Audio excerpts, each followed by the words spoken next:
వాక్యము దుర్గములను ఏం చేస్తుందంట? తెలుసో తెలియకో మనమే కట్టేసుకుంటాం దుర్గములు. తెలుసా మీకు? ఎలా కడతాం అనేది కూడా మీకు చెప్తాను.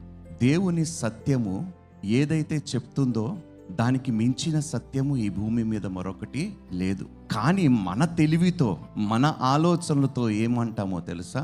ఎప్పుడైతే ఏమో అని సందేహము అనే సంకోచము నీలో వస్తాదో, నువ్వు దేవునికి సత్యమునికి విరోధముగా నీకు నీవే కట్టేసి ఆ కోట మధ్యలో నువ్వు ఉండిపోతున్నావు. ఆ గోడల మధ్యలో నువ్వు ఉండిపోయి నువ్వు బయటికి వెళ్ళలేకపోతున్నావు. నేను చాలాసార్లు చెప్తాను, దేవుడు మనల్ని చూసే విధానము, మనము మనల్ని చూసుకునే విధానానికి వ్యత్యాసం ఉందా లేదా? నిన్ను సృష్టించిన వాడికి నీ మీద అసహ్యము లేనప్పుడు నీకు నీ మీద అసహ్యపడే హక్కు ఎవడిచ్చాడు?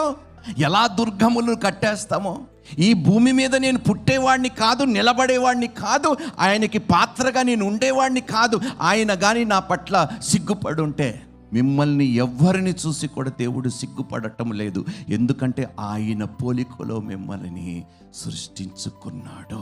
కానీ అపవాది ఏం చేయిస్తాడు? మన నోటితో నీ మీద నువ్వు అసహించుకున్నలాగా చేస్తాడు. అన్ని విధాలుగా నువ్వు విఫలమైపోయిన దానివి, విఫలమైపోయిన వాడివి, నీ వల్ల కాదు, ఇది చేత కాదు.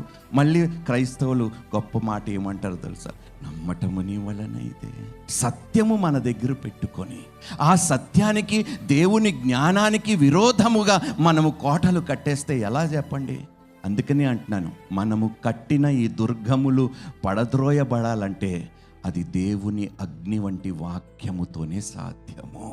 నీలో ఆ వాక్యం ఉన్నంత వరకు ఎలాంటి దుర్గమైనా నువ్వు పడద్రోయగలుగుతావు. నేను చేతకాని వాడిని, చేతకాని దానిని, దేవుడు చేతకాని వారిని, చేతకాని వాళ్ళని ఈ భూమి మీద పుట్టించలేదు.